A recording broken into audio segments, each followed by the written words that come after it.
अपनी जिंदगी का कुछ टाइम देना पड़ेगा, तब जाकर आप उस चीज को खरीद पाएंगे। लेकिन इस दुनिया में एक अच्छी जिंदगी गुजारने के लिए आपके पास टाइम का होना भी जरूरी है, क्योंकि यहाँ जब किसी इंसान की एज 25 साल तक पहुँच जाती है तो उस इंसान के हाथ पर 1 साल का टाइम स्टार्ट हो जाता है। जिस पल काउंटडाउन 0 हुआ उसी पल वह इंसान खत्म। अमीरों के पास इतना टाइम था कि वह 1000 साल की जिंदगी भी जी सकते थे। अमीरों ने खुद के लिए एक अलग दुनिया बना ली थी जहाँ वो लोग एक सुकून भरी जिंदगी गुजार रहे थे। लेकिन वहीं दूसरी तरफ गेटो सिटी में रहने वाले गरीब लोग दिन रात मेहनत करके खुद के लिए टाइम कमाते थे, नहीं तो उनकी जिंदगी खत्म हो जाएगी। इन्हीं गरीबों की बस्ती में विल नाम का एक लड़का रहता था जिसकी घड़ी में सिर्फ 23 घंटे ही बचे थे। विल अपनी मॉम के साथ रहता था। अब क्योंकि 25 साल के बाद उम्र रुक जाती है, इसीलिए उसकी माँ 50 साल की होकर भी बहुत जवान दिख रही थी। आज विल की माँ का 50वां जन्मदिन था। विल अपनी मॉम का बर्थडे सेलिब्रेट करने के लिए पिछली रात ओवर टाइम करके एक शैंपेन की बोतल लाया था। यह देखकर विल की मॉम बहुत खुश हो जाती है और वो विल से कहती है कि मैं अपने पोतों को देखना चाहती हूँ, तुम किसी लड़की को डेट क्यों नहीं करते? जिस पर विल जवाब देता है कि इन सब चीजों के लिए टाइम किसके पास है। विल की मॉम ने उससे कहा कि इलेक्ट्रिसिटी बिल और बैंक से लिया हुआ लोन कल की डेट तक मुझे क्लियर करना होगा, नहीं तो हमें फाइन पड़ सकता है। इसीलिए अब मैं जा रही हूँ और कल रात तक सभी बिल्स और बैंक के लोन्स जमा करवा कर वापस आऊंगी। उसने कहा कि मेरे पास सिर्फ 3 दिन का टाइम है। इलेक्ट्रिसिटी बिल और बैंक का लोन चुकाने में मेरे पास लगभग सारा टाइम खर्च हो जाएगा। इसीलिए कल शाम को तुम जरूर बस स्टॉप पर मेरा इंतजार करना, ताकि मेरा सारा टाइम खत्म होने से पहले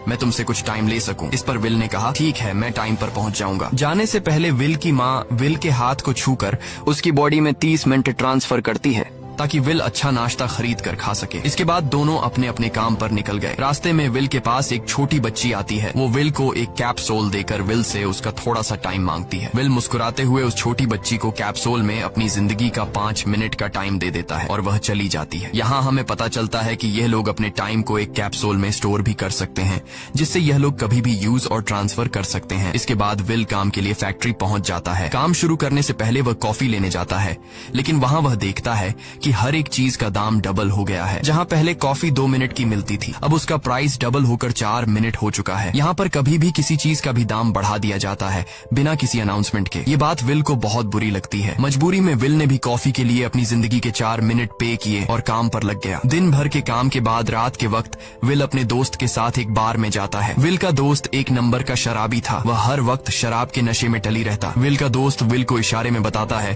कि वह आदमी सबको फ्री में दारू पिला रहा है और उसके पास बहुत ज्यादा टाइम है। ये सुनकर विल ने जब उस आदमी की तरफ देखा तो उसे चारों तरफ से लड़कियों ने घेरा हुआ था। विल की जब उस आदमी की घड़ी पर नजर गई तो उस आदमी के पास 116 साल का टाइम था। ये देखकर विल समझ जाता है कि यह आदमी ग्रीनिच सिटी से है, क्योंकि गेटो सिटी में लोगों के पास ज्यादा से ज्यादा 2 दिन का टाइम होता है। विल उस आदमी के पास आया और उसे वार्न करने लगा कि यहाँ पर तुम्हें नहीं होना चाहिए था। यहाँ चोरों का खतरा है, ये लोग तुम्हें मारकर तुम्हारा टाइम चुरा लेंगे, इसलिए जल्दी से यहाँ से निकल जाओ। लेकिन वो आदमी विल की बातों को सीरियस नहीं लेता और उसे इग्नोर करके ड्रिंक करने लग जाता है। तभी उस बार में फोर्टिस नाम का एक गैंगस्टर अपने ग्रुप के साथ आया, जिसे देखकर सारे लोग बाहर निकल भागे। दरअसल यह शहर के सबसे बड़े गुंडे हैं जो लोगों से जबरदस्ती टाइम चुराते हैं। विल का दोस्त विल को पकड़कर ले जाने लगा, लेकिन विल ने जाने से इनकार कर दिया और वहाँ एक कोने में छिपकर सब कुछ देखने लगा। फोर्टिस उस अमीर आदमी से उसका सारा टाइम लूटने आया था। फोर्टिस उस अमीर आदमी को चैलेंज करता है कि चलो पंजा लड़ाते हैं और जो हारेगा वह अपना सारा टाइम जीतने वाले को दे देगा। ये टाइम फाइट आर्म रेसलिंग की तरह थी, जिसमें 2 लोगों को एक दूसरे की कलाई पकड़नी होती थी। जिस भी इंसान की कलाई नीचे होती थी उसका टाइम घटने लगता था और वो टाइम उस आदमी के हाथ में ट्रांसफर होने लगता था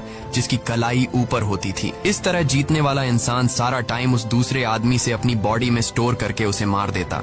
फोर्टिस उस आदमी से कहता है क्या तुम इसके लिए तैयार हो? इस पर उस अमीर आदमी ने कहा कि मैंने बहुत ज्यादा ड्रिंक की हुई है, इसलिए मुझे कुछ टाइम चाहिए, उसके बाद मैं तुम्हारे चैलेंज के लिए तैयार हूँ। फोर्टिस कहता है कि ठीक है, ये तुम्हारी आखिरी ख्वाहिश है, जाओ मैं तुम्हें तैयार होने के लिए कुछ मिनट देता हूँ। फोर्टिस उसके साथ अपना एक आदमी भी भेज देता है ताकि यह भाग न सके। वो अमीर आदमी बाथरूम में आकर बहुत ज्यादा उल्टियाँ करने लग जाता है क्योंकि उसे काफी चढ़ गई थी। इसलिए अगर वो इस हालत में फोर्टिस से पंजा लड़ता तो इस अमीर आदमी का हारना कंफर्म था। तभी विल वहाँ पर आ जाता है। वो फोर्टिस के आदमी को मारकर उस अमीर आदमी को अपने साथ उस जगह से बाहर निकाल लेता है और उसे फोर्टिस से बचाकर एक सेफ जगह पे ले आया। विल ने उस अमीर आदमी से कहा कि मैंने तुमसे कहा भी कि तुम्हारी जान को खतरा है, तुम जानबूझकर अपना टाइम क्यों बर्बाद कर रहे हो। वो आदमी विल को अपना नाम हेनरी बताता है और वो विल से पूछता है कि तुम्हारी उम्र कितनी है। विल ने बताया 28 साल। हेनरी ने कहा मेरी उम्र 105 साल है और अब मैं जिंदगी से थक चुका हूँ। मैंने अपनी लाइफ में हर एक चीज का मजा लिया है और अब मुझे इस जिंदगी की जरूरत नहीं है। मैं जीना नहीं चाहता। ये सुनकर विल ने हैरानी से पूछा, आखिर तुम कहना क्या चाहते हो? इस पर हेनरी ने कहा, लगता है तुम अब तक हकीकत से अनजान हो। क्या तुमने कभी सोचा है कि इस दुनिया में अलग अलग टाइम जोन्स क्यों बनाए गए हैं?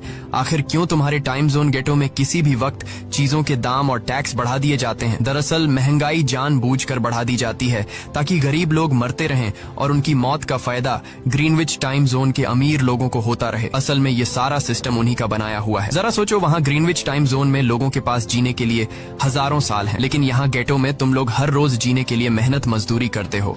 ऐसा इसलिए है क्योंकि उन्होंने तुम्हें यह करने के लिए मजबूर किया है। वो लोग तुम लोगों को ज्यादा टाइम देना ही नहीं चाहते ताकि तुम लोग मजबूरी में उनके लिए काम करते रहो। वो लोग महंगाई बढ़ाकर तुम्हें ज्यादा से ज्यादा टाइम खर्च करने पर मजबूर करते हैं ताकि तुम्हारे टाइम से वो हमेशा की जिंदगी जी सकें। उन्होंने अपनी जिंदगी का हर एक दिन गरीबों की मौत से इकट्ठा किया है और मैं ऐसी जिंदगी बिल्कुल भी नहीं जीना चाहता जो किसी गरीब मजबूर इंसान की मौत से मिली हो। ये सब सुनकर विल समझ गया कि हेनरी बहुत ही नेक दिल इंसान है। हेनरी ने विल से आगे पूछा, अगर तुम्हारे पास मेरे जितना टाइम होता तो तुम क्या करते? विल ने मुस्कुराकर कहा कि सबसे पहले मैं बार बार टाइम को देखना छोड़ देता, क्योंकि उस वक्त भी विल के पास सिर्फ 18 घंटे होते हैं। वो सोने से पहले, सोने के बाद, खाना खाते टाइम हर वक्त अपनी घड़ी देखता रहता है, क्योंकि मुझे डर लगता है कि कहीं मेरा टाइम खत्म न हो जाए और मैं मर न जाऊं। विल कहता है कि मेरी मॉम घर संभालने के लिए बहुत ज्यादा मेहनत करती है। अगर मेरे पास तुम्हारी तरह इतना ज्यादा टाइम होता तो मैं अपनी मॉम के लिए ग्रीनविच सिटी में एक अच्छा घर खरीदता और हम दोनों वहाँ पर खुशी से जिंदगी गुजारते। इसके बाद विल ने हेनरी से कहा, आज रात हमें यहीं रुकना होगा, सुबह तक खतरा टल जाएगा, तब तुम वापस अपने घर लौट जाना। इसके बाद ये दोनों सो जाते हैं। सुबह उठकर हेनरी देखता है कि विल अभी भी सो रहा है। वो विल के पास आता है और उसके पास जितना भी टाइम होता है वो सारा का सारा विल को ट्रांसफर कर देता है और अपने पास कुछ ही मिनट बचाकर एक ब्रिज के ऊपर जाकर बैठ जाता है। विल जब नींद से जागा तो उसने देखा कि हेनरी वहाँ से जा चुका है।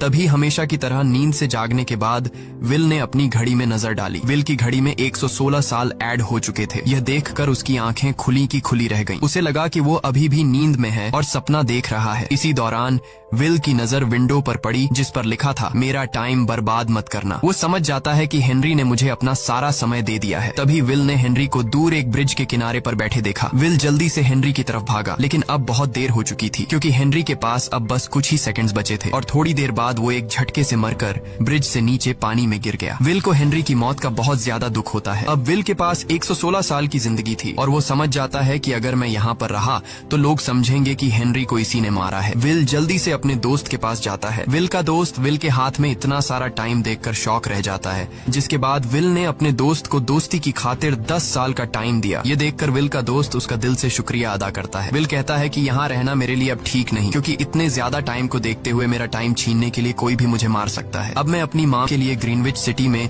एक अच्छा सा घर खरीद सकता हूँ और वहाँ पर एक सेफ लाइफ गुजारूंगा। जिसके बाद विल अपने दोस्त को गुड बाय कहकर वहाँ से निकल जाता है और सीधा उस बस स्टॉप पर जाकर मॉम का इंतजार करने लगता है, जहाँ 2 दिन पहले उसकी मॉम ने उससे कहा था कि मैं इलेक्ट्रिसिटी का बिल और बैंक का लोन चुकाकर इस बस स्टॉप पर पहुंचूंगी। दूसरी तरफ विल की मॉम सारे लोन और बिल्स भरने के बाद घर लौटने के लिए बस में चढ़ी, पर तभी उसे पता लगा कि एक ही दिन में बस की टिकट के दाम डबल हो गए थे। पहले जहां टिकट 1 घंटे में आती थी वहीं अब प्राइस 2 घंटे हो गया था। ये देखकर विल की मॉम बहुत ज्यादा परेशान हो जाती है क्योंकि विल की मॉम के पास सिर्फ 1.5 घंटा बचा था। विल की मॉम बस ड्राइवर से रिक्वेस्ट करती है कि अगले स्टॉप पर मेरा बेटा उसे बाकी का टाइम दे देगा, लेकिन बस ड्राइवर ने साफ इनकार कर दिया और कहा कि अगर टाइम नहीं है तो फिर पैदल चली जाओ। लेकिन विल की मॉम को पता था कि अगला बस स्टॉप बहुत दूर है, अगर वह पैदल भी जाती है तो उसे पहुंचने में 2 घंटे लगेंगे। उस वक्त बस में ढेर सारे पैसेंजर्स सवार थे। विल की मॉम ने उनसे भी रिक्वेस्ट की पर किसी ने भी उनकी मदद नहीं की। इतने में ही बस वहां से निकल गई। विल की मॉम रेचल के पास ज्यादा टाइम नहीं बचा था, इसलिए वह दौड़ती हुई पैदल घर की